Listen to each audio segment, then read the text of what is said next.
everyone. My name is Brian with the Brian Ellis sales team. I have the absolute pleasure to interview my friend, my client, the extraordinary Julie Sawatzky, who is now the, I can say, president of the 519 Community Collective. You just got the official stamp of approval. Yeah, absolutely. Provincially and federally. Yeah, so we're well, legit. provincially and federally a charity. Yeah. And there has been thousands of people that have been supporting 519 Community Collective even before it was an official charity, right? Mm-hmm. Absolutely. And a lot of, I would say, good people were drawn to you, and they weren't concerned with, donating money and not getting a receipt or volunteering or whatever it is. A lot of organizations pitching in, giving money because they just saw what was happening and they wanted to be a part of it. And I think that's even kind of the essence of giving, where it's like, we're just going to give you something.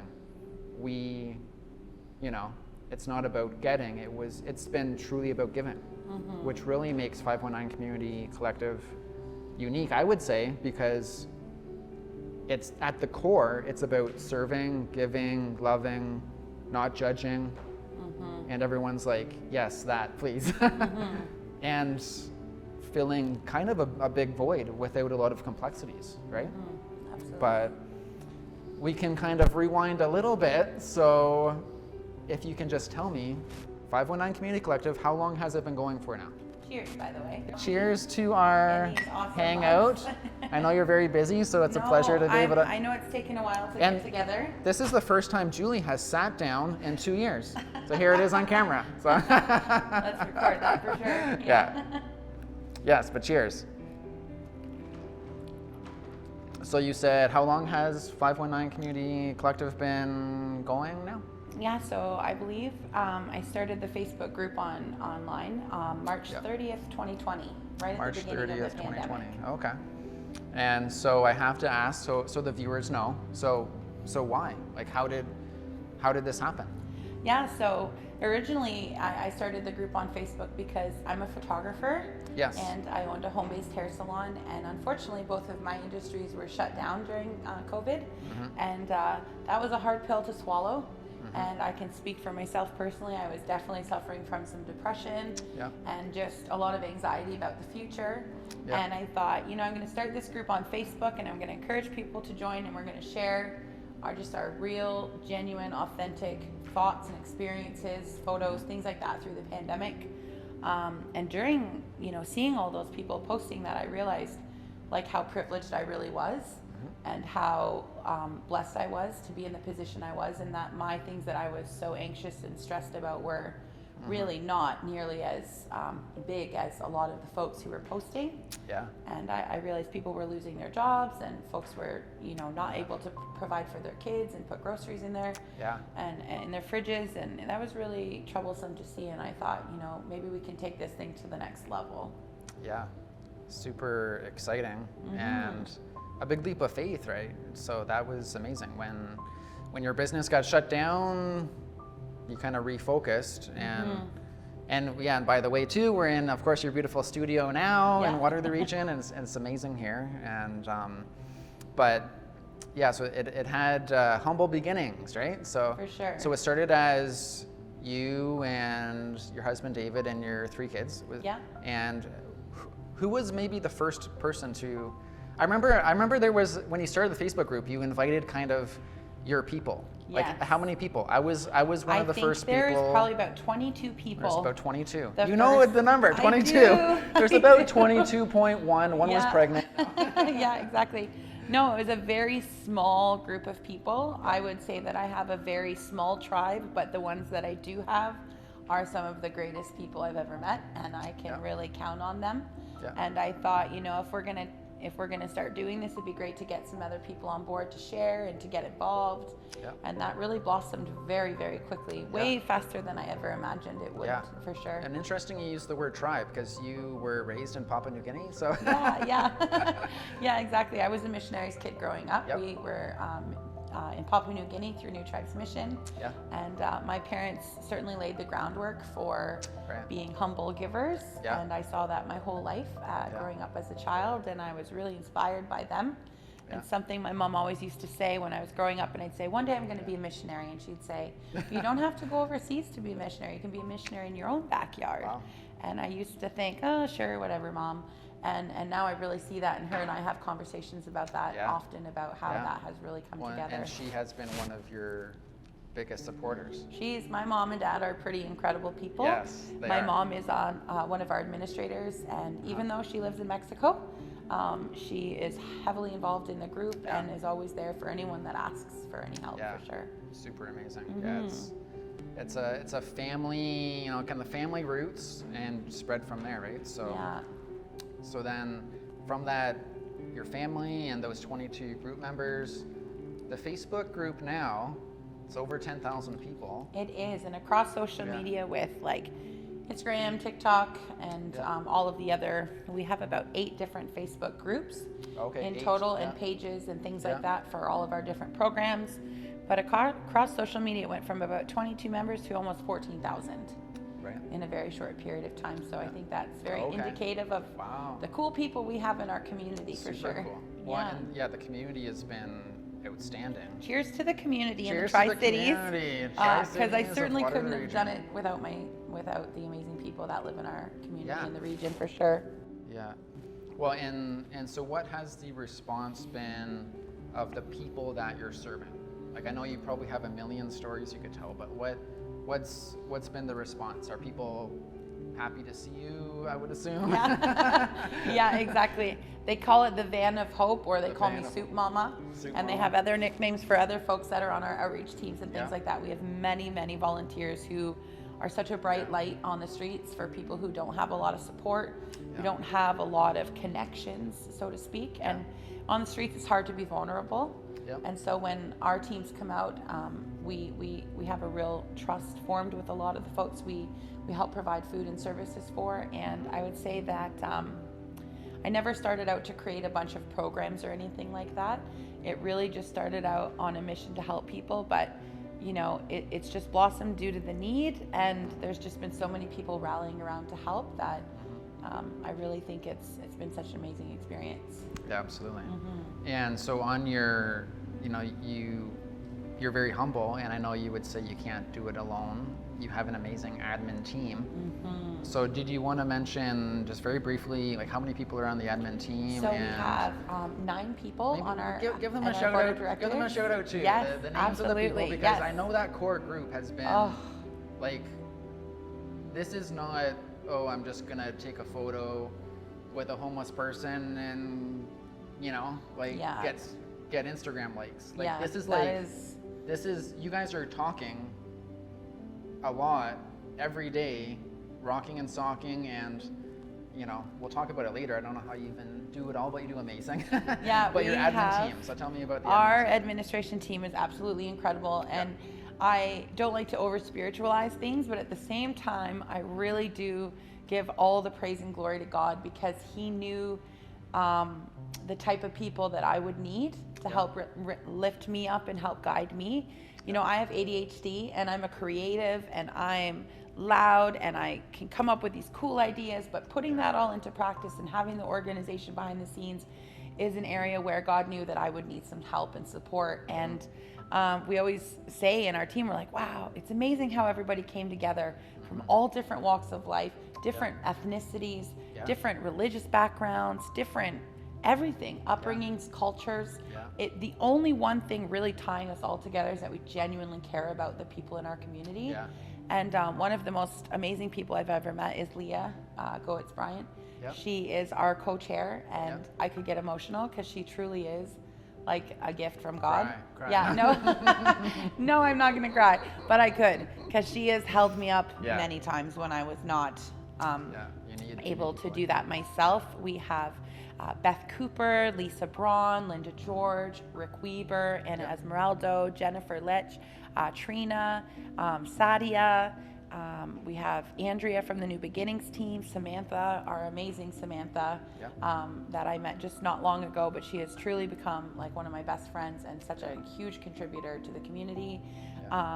There's so many people behind the scenes too who offer support, and just there's so many different people who are, it's kind of like a tree with branches, you know, and there's the core, the you know, the roots, but then none of that would be possible without all of those people contributing It's an equally. amazing team. Yeah, we are very blessed. Yeah. And so one question I was excited to ask you, and can you tell me, you know, one or two kind of success stories where it's like, okay, this 519 Community Collective, you know, as someone who's been very involved, like I know all the people that are being fed, all the New Beginning programs, people who have nothing, you're helping them out. That's one reason why I like supporting this, because it's like, and you know, and even with the Ray of Hope, and it's something that I've been involved in a long time. And even yourself, I know 5 years ago you would randomly drive out and give homeless people meals.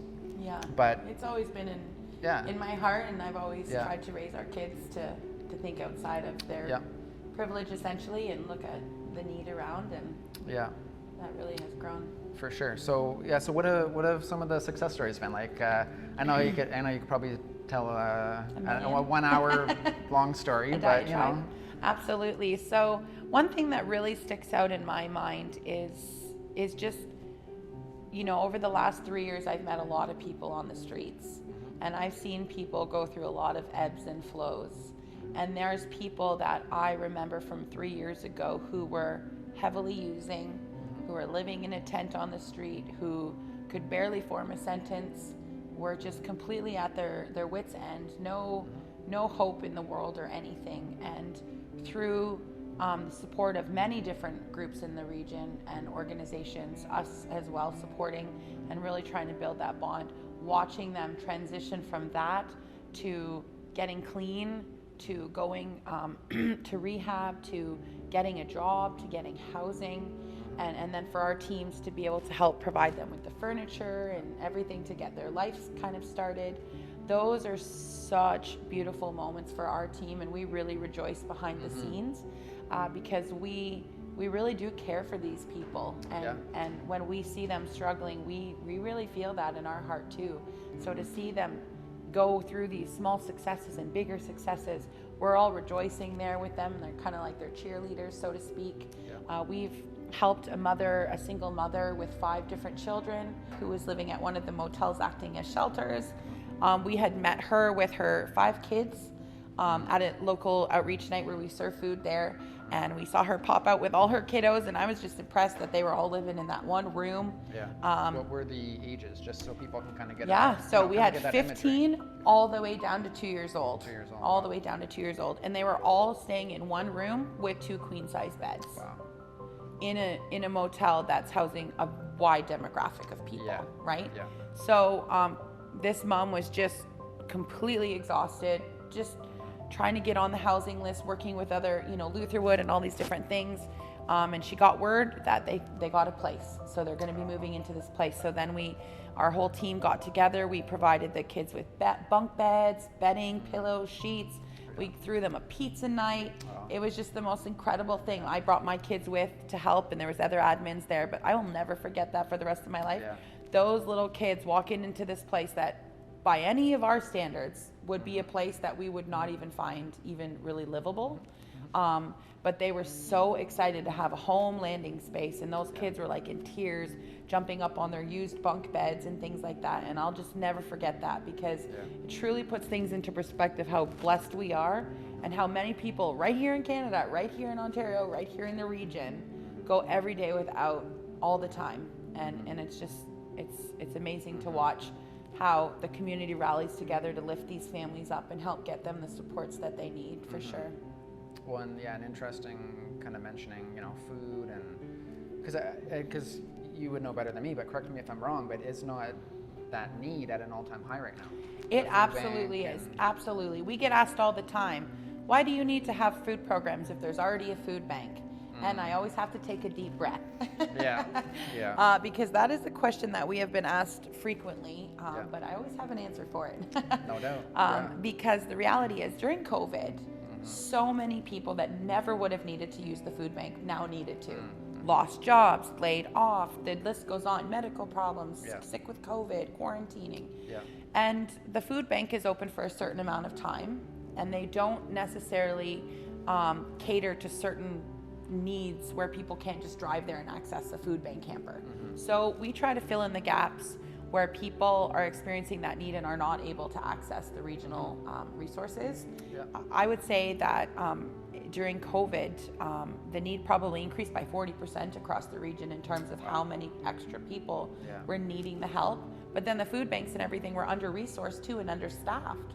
So it just really shed a light on what's really going on in the region. And even though there's $1 million homes and we live in a tech city, it certainly is in our backyard, and it's time we address it and look at it and stop pretending.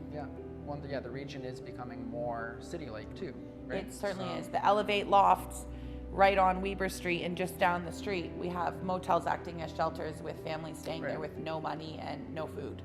So it really is a vast contrast for sure. Well, and speaking of the food bank and people that would use the food bank, like I know you yourself, like you go into the woods to these encampments. Yes, we do. Yeah. There are many. There's probably about 1,500 people living on the streets. And they're not like, hey Julie, can you come by? You're like, hey guys, here I am.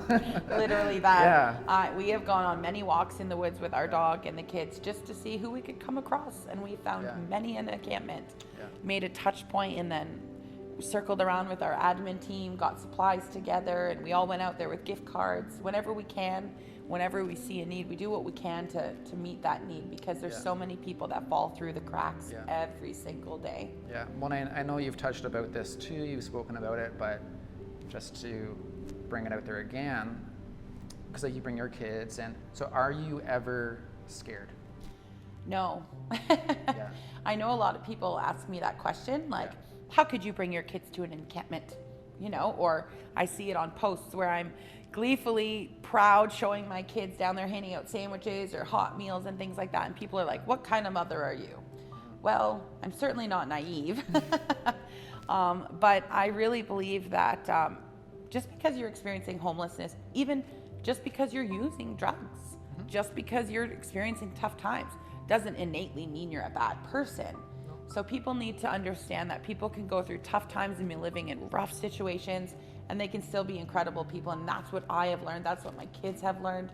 That's a great lesson for kids to learn. Absolutely. That not everything is what you think it is. That you need to just don't judge a book by its cover. You know, so-and-so may be filthy dirty. They may have tattoos all over their face. They may have scars. They may be acting in some kind of a way, but that does not mean in any way that they don't deserve to have their basic needs met and that they don't deserve food and shelter. It's important that we all understand that everybody deserves those same basic needs. Well, and your team has saved lives too, have they not? I don't know all the terms, but what's the... So what's the we use naloxone or Narcan. Yes.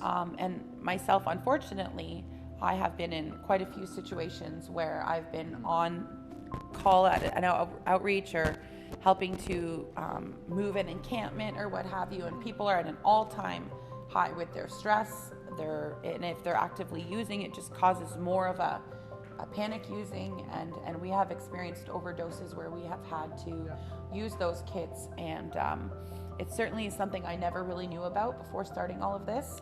Yes, I loved folks living on the streets and we'd bring food, but I didn't really understand all of those nuances. So myself and my kids, my husband, my friends, and some family members have all had to really adjust the way that they think, and we've learned how to use and administer those kits, and we offer training seminars for using those kits. But it's very important because it's not just people experiencing homelessness that are using these days. I mean, we are connected with a pharmacy locally, and the pharmacy manager, when she does the training, she always says right off the bat, it's not who you would expect. It's lawyers, it's doctors, it's teachers, it's university students. people who have been in a car accident and now have opioids, and their opioids get cut off and now they're looking for something to fill that void. So we always have to remember that not to be too quick to judge. You know, there's a crisis out there with using and drugs and things for sure. There's also a mental health crisis, an affordable housing crisis. There's a lot of crises right now. There is. And we're just doing whatever we can to kind of get our creative, caring minds together to try and make a little bit of an impact, make the community a better place for everybody. And I want to keep this positive, but I have to ask the question, you know, what has been some of your biggest struggles? Absolutely. So to be completely open about it, one of the biggest struggles for me was when I first started this, just being called into question by so many people about my motives. What do I get out of this? Or you're just out here parading around trying to make yourself look good, or you know, you just want people to think some kind of way about you, and you should not be doing that. And that was really hard for me because I really am a genuine person. I try to be humble, and my motives were really genuine in intention, but I did have to deal with that for quite some time, where there were people that I didn't even know, you know, posting pictures of me and saying terrible demonstrative things about my business and everything, simply because I started this group and was trying to help people. But God really, and my admin team, helped me get through that, and it has certainly made me a much stronger person, and I don't get offended nearly as often as I have in the past, and I just try to take every situation with a grain of salt now and just proceed with grace and try to give myself a little grace too.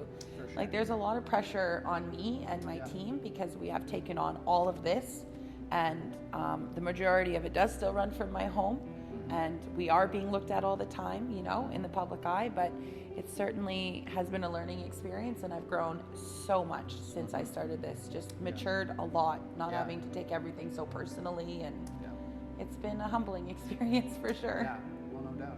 So how do you deal with, you know, fighting and combating burnout? Because anyone that knows you, it's like you're getting, how many messages do you get a day? With 5 by 9, probably 60, and then I have my 60 a business day. as well, so I'm Plus your constantly business. answering inquiries. And Plus being a super mom. I am, and I'm and a also wife. the chair of my daughter's high school advisory Yeah, board as that's well. excellent, yeah. So I certainly do keep busy. Yeah. I definitely would say, truthfully, I take a lot of baths. Yeah, a lot of baths, yeah. I wind down in the bath, and I take that time for myself. I do a face mask. So I you're do just trying to some keep your head above meditation. water. Literally. Literally. Yeah. I just know, like, I hit a wall sometimes. You know, Yeah. like, compassion fatigue is the real deal. Yeah. I go downtown every single day and I see people, and sometimes I get home and I just cry my head off because I see someone who in the last 3 weeks has lost 40 pounds due to using, or find out that so-and-so was overdosed last night, or so-and-so lost custody of their children, or there's so many different stories that are very, very heavy on us. But as a team, we really try to just let certain things go. You can't save the world. You can't take it all on. You can't embody everything, and you can't be personally invested in every single situation, and we know that now. There was a time when we all were burnt out constantly because every need that would come in, we would rush around like chickens with our heads cut off trying to meet that need. And now we have a little bit more balance. We understand that our families are equally important, and our own mental health is important. We will be no good to the community if we are just exhausted, you know. So we try to have a good balance with rest and with doing the things. Very smart. Yeah, I'm glad that you do those things so that you can keep going. Tips. So now you need to go have a bath. Exactly. So obviously you're amazing at what you do, and we don't want you to be a politician. We want you to be you and what you're doing. But if you were a politician, and I guess we're in the middle of a municipal election. No one really probably knows that too much right now. I know. Probably That's also unfortunate. Municipal probably flies the third under the radar. Yes. But if you were a politician, you know, whatever level, what would you do to combat, you know, poverty and homelessness and the housing crisis?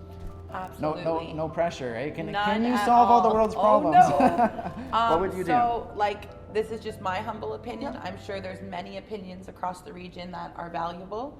But for myself personally, I would want to allocate resources, creative minds, and funding towards mental health Yep. in the region. That's one of the number one reasons I think a lot of people are living on the streets, Yep.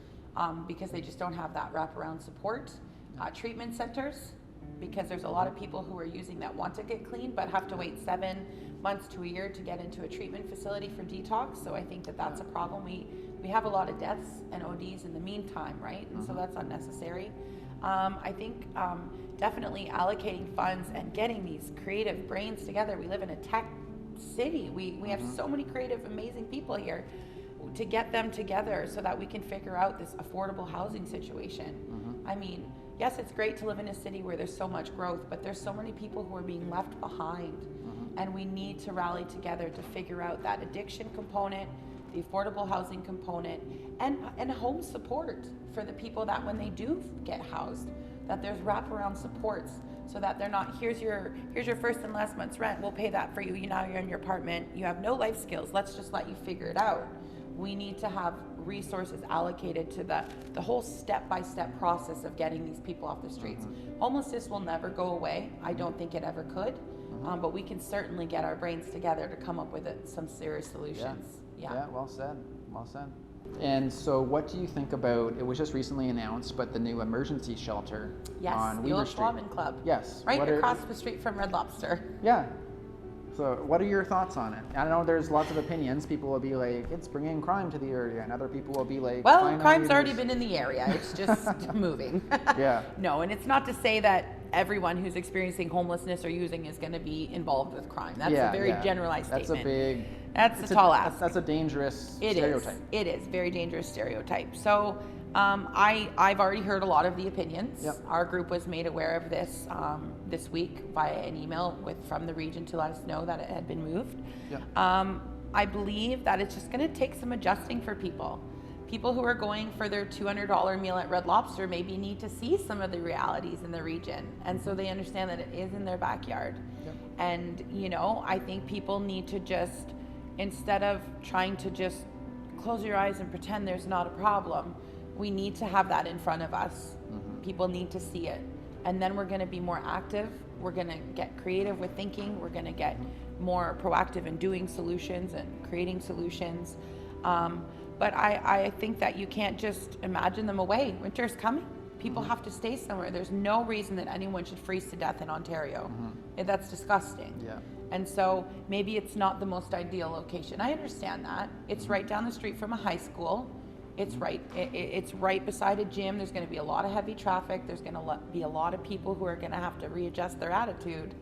But as long as we all exercise kindness and understanding and try to put ourselves maybe in someone else's situation, if we can do that, I think it can work. And instead of people calling the police when they see someone that they don't understand, maybe they could go ask if they want to talk to the person. Like, do you want to talk? Or maybe I can get you a coffee, or how's your day going?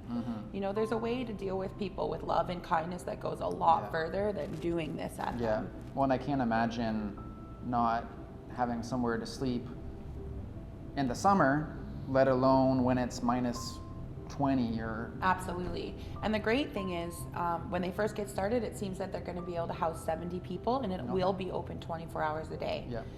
Which is not something that the emergency shelters have had in the past. And I believe that they're doing some renovations to add showers and laundry facilities. So they're certainly doing the best they can, and I'm really encouraged to see that the region's stepping up and doing what it needs to do. There's going to be a lot of opinions across the board about that situation, but I think unless you have positive solutions, then maybe you should just sit down. For sure. Well, and I super value your thoughts and opinions on this, because you're not someone in an ivory tower, thinking, well, if we did this, we will, you're someone who is there serving and loving people. You don't get paid to do this. You're doing this because it's, it's who you are. Once you see the problems that are there, you can't look away. Or maybe you can, but that says a lot about your personality. But for me and a lot of our team members, I can speak for them, and I know that once the veil was taken off You can't drive downtown without looking every which way and recognizing people and caring and feeling. Yeah. And I never want to change from that. I never want to become the person that doesn't see and doesn't care, you know? Yeah. So kind of related to Weber Street, how some people have opinions, and I value your opinion. So what are your thoughts and maybe solutions on, you know, because you bring up a good point. When people see it, it makes people uncomfortable. But these are human beings that we need to help. So what are your thoughts on, say, the Victoria Park encampment and, you know, the Weber and Victoria Street? Like, they had notice to be removed, they didn't. There's been a whole lot of things happening there. Yeah. And those aren't the only encampments across the region. Those are just the ones that are publicly That's just visible. the front page. That's the front page. Yeah. And so, just to give you an example, a gentleman the other day who's we advocate for quite often and help to feed and things like that and visit with, he had said, Julie, I don't know what to do. He's like, I've been offered this funding up to $954 a month to help subsidize my rent and get me off the street. Yep. Lutherwood's willing to help pay first and last month's rent, Yep. but I literally have no possessions.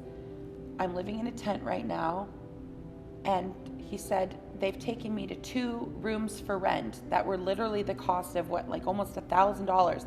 And he said he would feel more comfortable living in the tent because it's cleaner and more hygienic than the locations that he's being offered. Wow. So I know some people might say beggars can't be choosers. That's easy to say when you're living in your ivory tower. Yeah. But I mean, it's very clear that even though there are being offered solutions, they're not really solutions when you can't find somewhere to live in that price range. Yeah. So yes, there's some people who are choosing to live on the streets. They just feel more comfortable that way.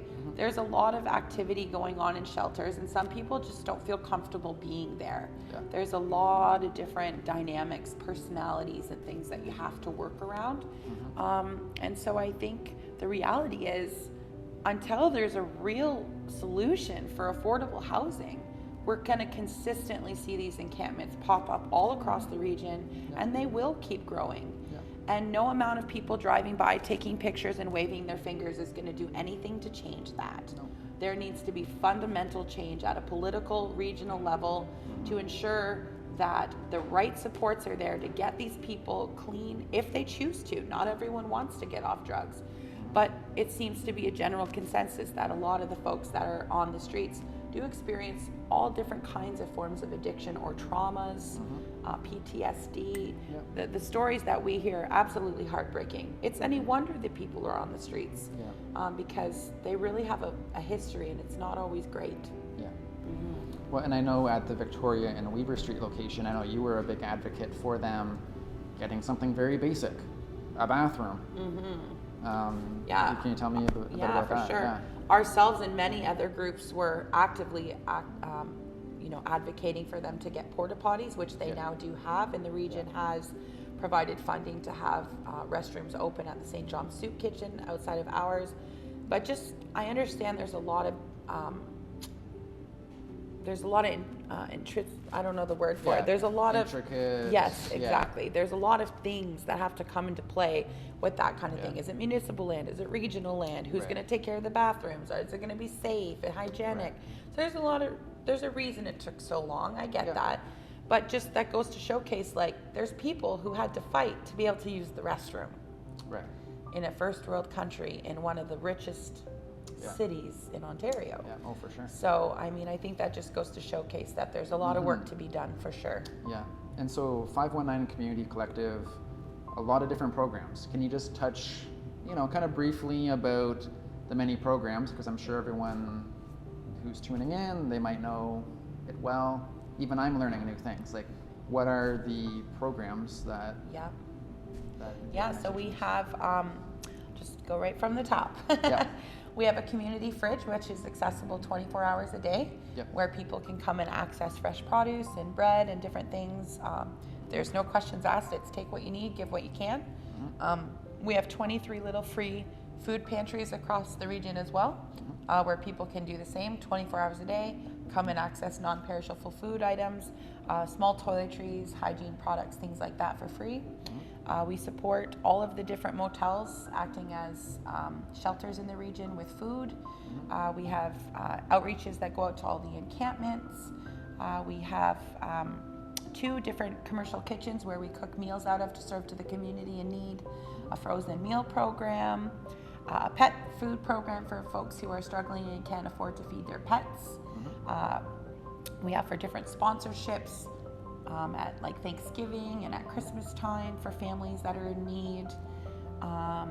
We have community gardens. There's just a vast, an emergency food hamper program. What started out as just me taking some extra pasta downtown has really blossomed into something pretty remarkable.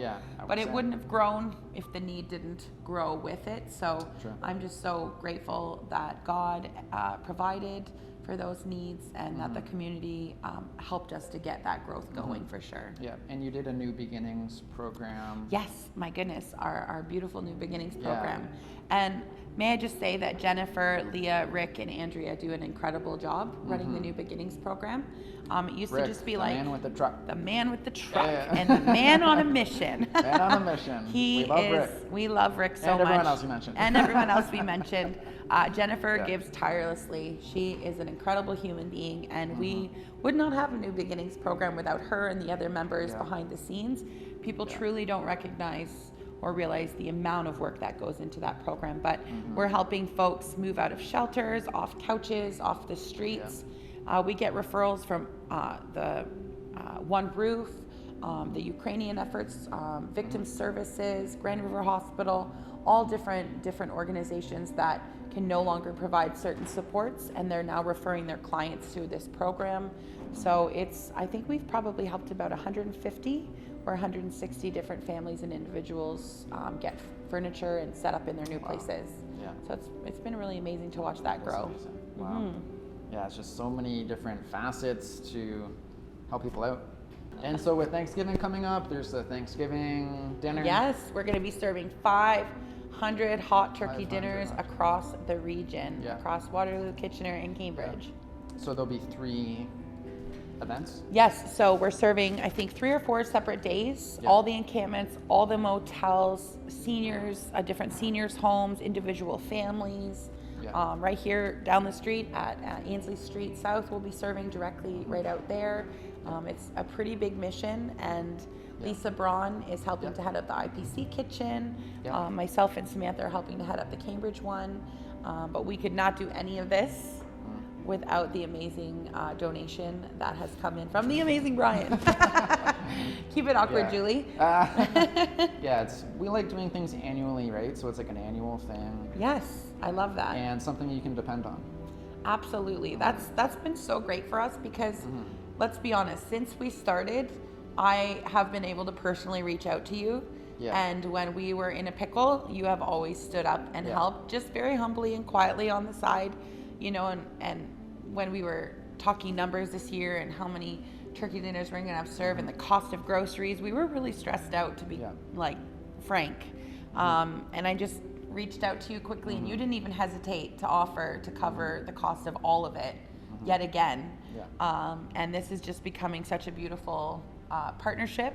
I love that you get where we're coming from and you get the mission and you want to help those people, because it's really expensive to cook that much food for that many people in a couple of days there. But thanks so much for continuing to support that, because turkey dinners are awesome. Oh, they are. It brings up the morale on the streets, and people feel good getting that turkey and gravy Probably in their bellies. Probably a lot of nostalgia with, a good turkey dinner at grandma's, exactly. Even though if it's not at grandma's this year. But it kind of feels like that to them, because they're not spending it with their families. We are their family. And our group, along with other groups that advocate for folks, all those groups and all of us people are their families. That's who they have to count on and talk to and get hugs from and share their excitements or things with. So we love bringing down a good old turkey dinner and watching people eat and get all fat and sassy. Well, I like to support in the way that I've been supporting, because I've been busy and I haven't been on the ground. Right? But I think I do need to do that more. And you know what the interesting thing is, and I know you would attest to this, but sometimes you do things to help people out. but you actually get changed. Literally. And it's like, okay, I did this thing, but it almost feels like, okay, I'm giving, but how did I get more than I give? It's kind of a surreal. That statement, giving is so much better than, it's better to give than receive. Yes, thank you. Yes. So that is so true. Yeah. There's no more accurate words spoken. Yeah. You know, people are like, what do you get out of it? And I'm like, oh my goodness, just come down and find out, honey, because there is so much. That's not essentially why we do it. That's just, you know, one of the extra factors of it or whatever, one of the bonuses, so to speak. But when you see people, their lives being changed, the smiles on the face, they come running up to us and give us hugs. You know, the sweet little nicknames they have for our team members and things like that. It truly is such a beautiful little thing. It's everyone should experience what it's like to really give back in their community. You'll never go back. Once you start giving back, you're never going to go back, because it's such an amazing cyclical feeling, you know. Everyone's getting a little blessing out of it. Absolutely.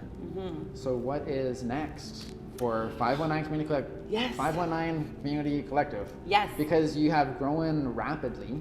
So fast. And beautifully. And I don't know, I don't know a lot of different charities, but I know a lot of charities, not to disrespect any charities, but they don't act quickly. Where 519 Community Collective is like, okay, we're going to do a community garden. Now we have fresh food to give to people. Like I'm not a big fan of red tape. Yeah, you didn't and need to hesitate. I'm a go-getter. You're like, let's do it. That's why I loved being grassroots for so long. And a lot of things show up on your doorstep. Exactly. Where, like manna from heaven. Yeah. Literally. Because your first community garden, didn't they even reach out to you, or how did that happen? They did. They reached out to us. They offered us the beautiful land for 5 years for free. And we have an open lease with them, which has been amazing.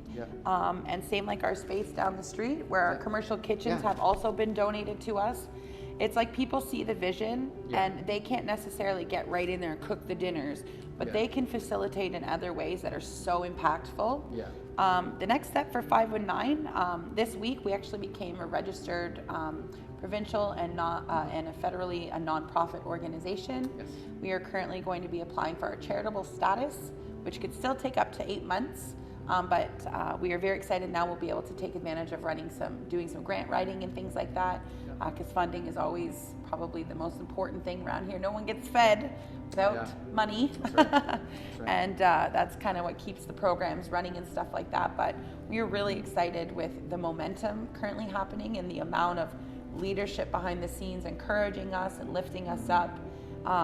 The momentum, I think, will just keep going, and we are not getting tired, and we are very excited. Well, because it's been beautiful to see it grow, and you know how it is with companies, you know, where they're like, they want to grow. Because I just have to say it, even if it did not grow, or maybe we don't even want it to grow, because because we want people to be on their feet, right? And I know you're going to do everything you can to get them there, but I know it has grown rapidly. And not that it was like my 10-year goal happened in like 2.5 years. So not that it necessarily needs to get to some crazy level. You know, I never want to put that pressure on you. And we talk about this often, that we want to be able to manage everything and not bite off more than we can chew. We love the programs we currently have. They're all running really, really well. And as the need grows, we'll continue to beef up those programs. But we have no plans on slowing down anytime soon. That's good to hear. I know you get very energized from it. If you didn't, you would probably not do it anymore. I always say someone has to wake up hungry, right? Someone has to wake up hungry for anything. If it's a business, if it's a job, if it's anything, somebody has to wake up hungry to get this thing going every single day, so that everyone else feels that too. If I wasn't excited about it and passionate about it, how in the world am I going to encourage 300 volunteers to get this, excited about it too? So, and when I don't have the energy, one of our team members provides the energy. Or you drink coffee. Or I drink coffee, because that also helps. Well, and you mentioned a couple minutes ago, you know, the word vision. Because that's how this is how it all started.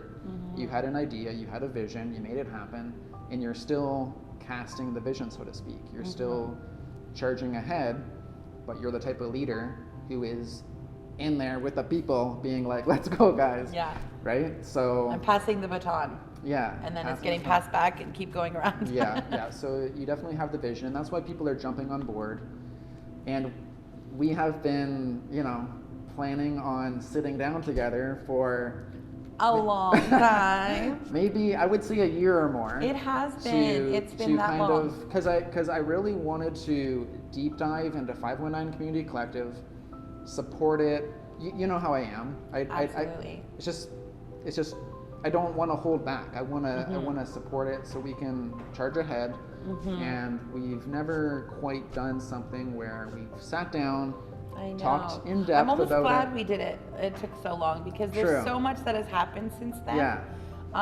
And you're absolutely right about the charging and helping and supporting, because not only have you supported the big mass meals and things like that, you all supported with a monetary donation to help really get our team together, and we were able to spend some serious time learning new skills, developing, and having a team building weekend. That was just incredible for us, and I think that really helped us form the bond and build that foundation. Yeah.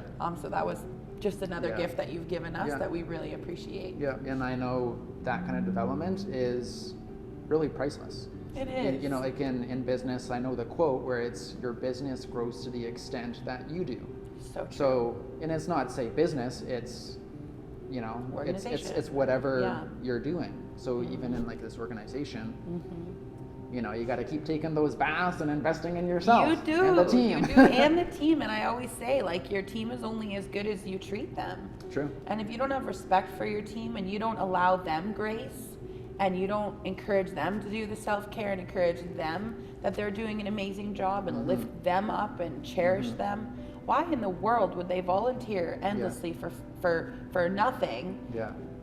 Like, obviously they get something out of it by doing good and being involved in the community, but that's a tall ask. Like, we ask the team to do a lot. And I think that team building is just so essential, because we can't really afford to do a lot because we're, a nonprofit organization. But you doing that really helped to kind of build that foundation for us that's lasted until today. And we still have all those people still on the team, so it works. Yeah, it's great. Well, and you talked about appreciating the team, because I know you've dropped off these thoughtful care packages to my house, and of course to all your team members' homes. They're not. I love doing that. Yeah, they're not expecting it, No, but it's none like, of them oh, do. here's Julie and David and the kids at my front door, smiling, and there's this big gift bag with all these thoughtful gifts, just wow. Like, people feel the love, they feel appreciated. I hope so. That's at the end of the day. day. It's amazing work that everyone's doing. Yeah, at the end of the day, whoever I meet, I want them to feel a little bit better than before they met me. There you go. Or a little happier, or walk away with a little pep in their step. We need a picture of you with that quote there. Yeah, we do. Yeah. So before we go, is there any things that we have not touched on that you want to mention or talk about, or even as I'm thinking, like, what do you think about what do you think about before you go to sleep? Are you thinking about 519 community, or are you just so tired that? Both. No, you know what? For me, I just want everything to be sustainable. It weighs on my heart a lot, because we've really taken this all on. Yeah. And I want to make sure that the people who rely on us continue to get those supports. And as the need grows, that we're able to meet those needs. And the only thing I can think of encouraging people is that if you haven't volunteered with us before, or you're looking for an opportunity, that we have 12 different programs where we can definitely use some kind, caring people all the time. And again, giving feels a lot better than receiving, and we would love to show you a little bit about that. Yeah. And sharing is caring. Sharing is caring. And high school students can even get their volunteer Yeah, hours. I know that's a big part. Absolutely. Yeah. We can write off for any volunteer hours. We've had probably 28, maybe 38 different youth over the years do some volunteering throughout the different programs. And really is a great opportunity for teenagers who live in a world of superficial TikTok, Snapchat. Yeah. For them to be able to look outside of that and Yeah. really feel what's good in life. Yeah, You know, well said. I would encourage parents to encourage their youth Yeah. and even themselves to step out of the like superficial world of that we live in today's society and go and do some things. It'll fill up your cup more than you could ever imagine, and you won't regret it. We'll have to put our heads together around that and, Yes, and do we more. are. I like that. I like that. Well, Julie, thank you so much. You're I know so we could welcome. talk Thank you. for many more hours. Literally. We both like to talk a lot. Yeah, we do. Especially you. Yeah, true. Everyone watching this right now, they're Yeah. like, yep. No, thank you. Thank you so much. Keep doing the amazing work you're doing. Give the team a big hug for me. Absolutely. Keep rocking. We'll chat more. Yes. And we'll keep the conversation going. So thank you everyone too Thank for you. watching. Thank you so much, you guys. It was just exciting to share a little bit about what we're up to, and Yes. thank you, Brian, for the opportunity. We really appreciate your support all of the time. Absolutely. So Cheers to that. cheers to that. Yeah, Thank we you do. so much. And Keep it awesome. keep it awesome. Keep it KWC awesome, I guess. You know, not just KW. Of course, Cambridge. We're in Cambridge Yes. today. Yeah. But that's all for today. We will sit down and do some more another time. Sounds good. And we'll just be surprised by the growth of 519 Community Collective. Yes. Thank you to everyone that's part of it. Thank you so We much, just- you guys. Thank you is kind of a huge theme, right? We We're say just that a like, lot huge around here. gratitude. We say Yeah. that a lot, but we truly are. Yes. Because it really is an army of people getting together with the same mentality that just wants to be kind and care for people, and we're gonna keep moving on. Yep. And for everyone watching too, don't leave quite yet. We're gonna even dive a little bit more deeper into 519 Community Collective. We want to hear, because you know a lot of people that you serve, and we want to hear. I want people to hear, you know what. Getting like emotional, like how you're. Brian, I love you. I want to hear from the people. You know what I mean? I want people to hear from the people. You know, like. And then everyone will be emotional, Brian. Yeah. Because we shed a I better not lot be of the only one tears. crying. Definitely not. Yeah. Definitely not. Yeah. It is very emotional to see lives being changed in real time. You know, because it's in your daily life when you're working in a corporate setting or you're just mundane jobs, and you never really get to see outside of that. So Yep. when you get to experience that, it is emotional, and you're Yep. not the only one who has cried some tears. Let me tell you. Okay. Roll the footage. There we go. There we go. Yay! We got Brian to cry. That's a winning. My name is Christy Mortensen. I live right here at 26 Ainsley Street. I found out from this place from on Facebook, and I come here about once a week to get a meal, get some clothes. Yes, it has helps me figure out what like meals and that, and then it also helps me meet new people, get some like little bit of groceries if I need it. Well, my situation is I'm only on ODSP, and I find it really hard to sometimes make ends meet, especially with stuff going up and then prices going up, and then the checks are not being accumulated. So I have to pick and choose when I do groceries. Okay, do I really need this week? Do I really need that week? Stuff like that, and that's why I'm glad these places are here. Julie's a good person. She's helped me out.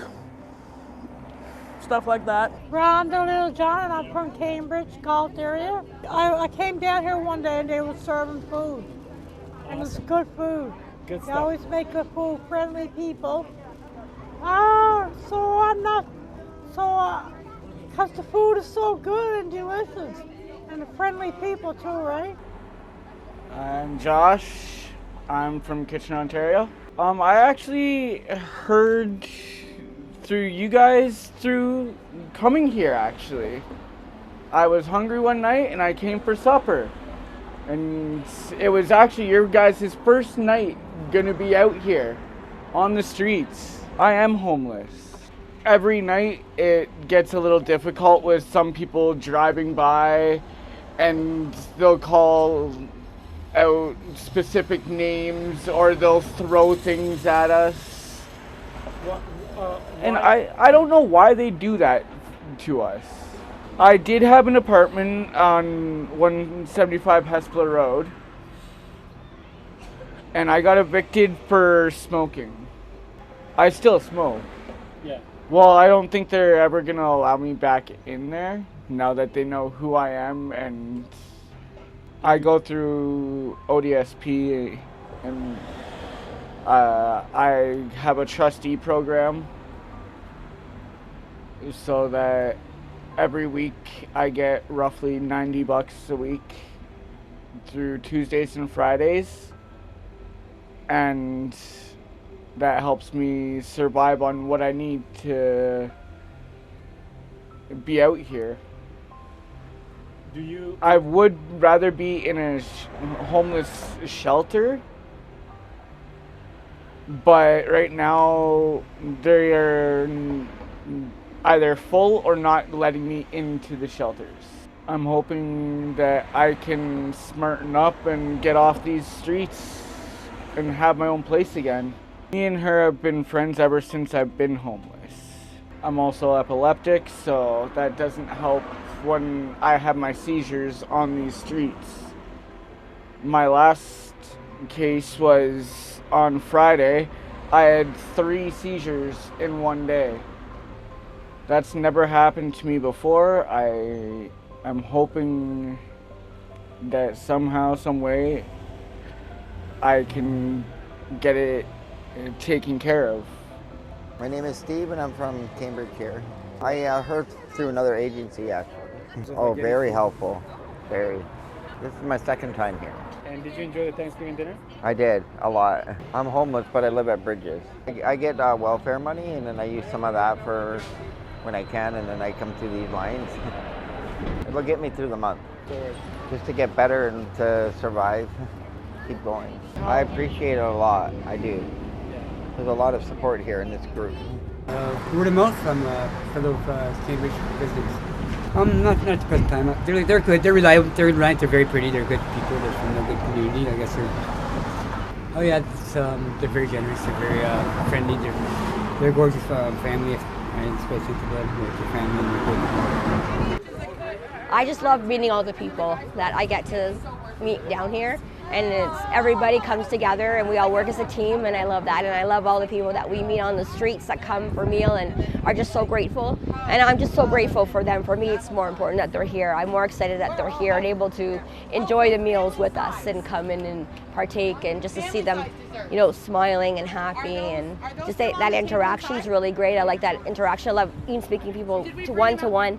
You know, if they're asking me for certain things, you know, clothing, then I like to be able to interact with them and find out what is they're looking for, and being able to see if I can help them in some way, you know, just to make their day better.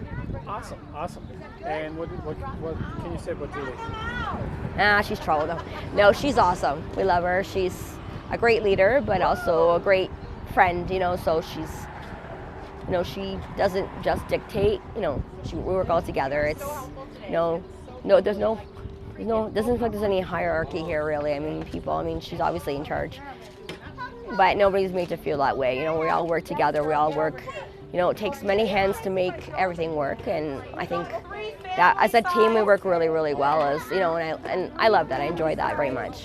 Okay, my name's Sharon, and been helping with 519 since basically the beginning. Just seeing the people's faces and the gratitude that they have.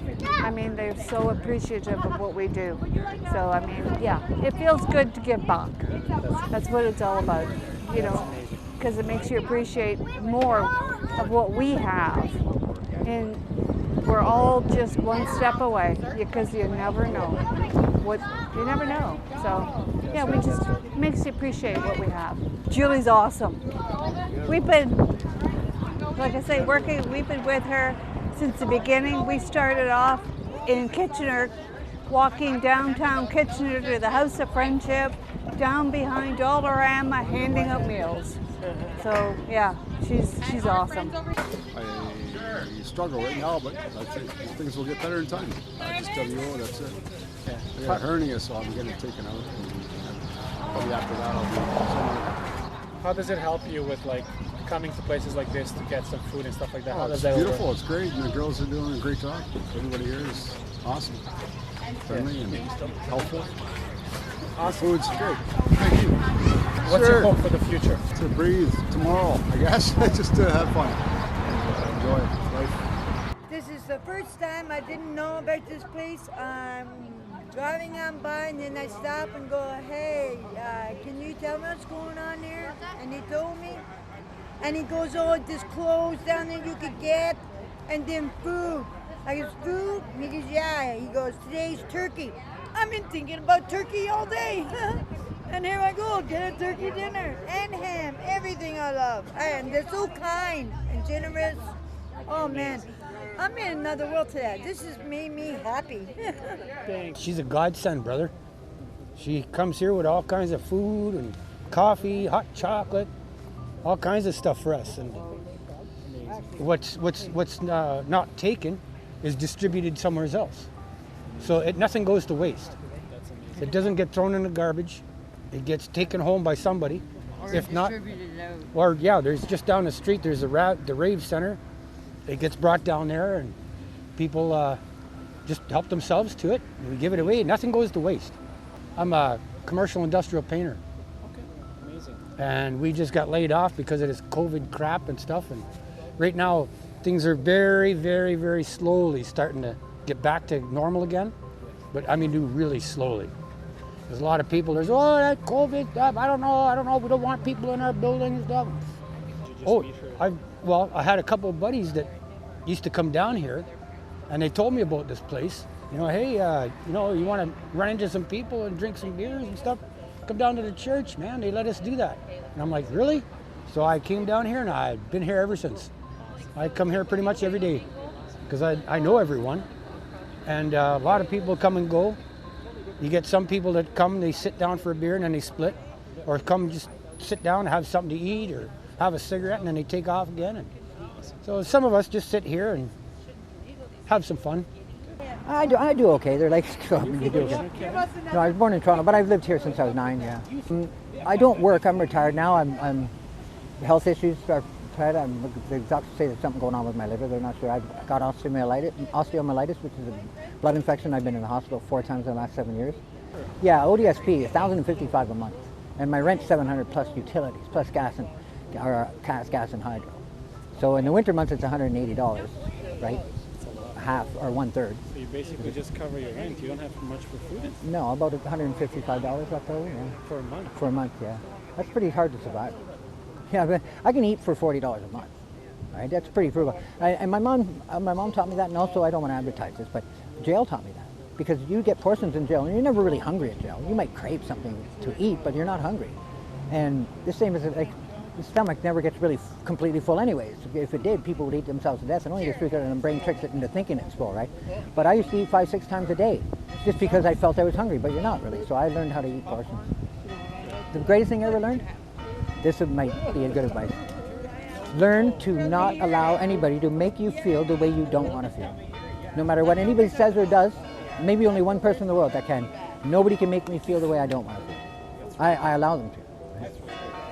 That's really good. That's hard to learn. It took me 40 years to learn that. Yeah.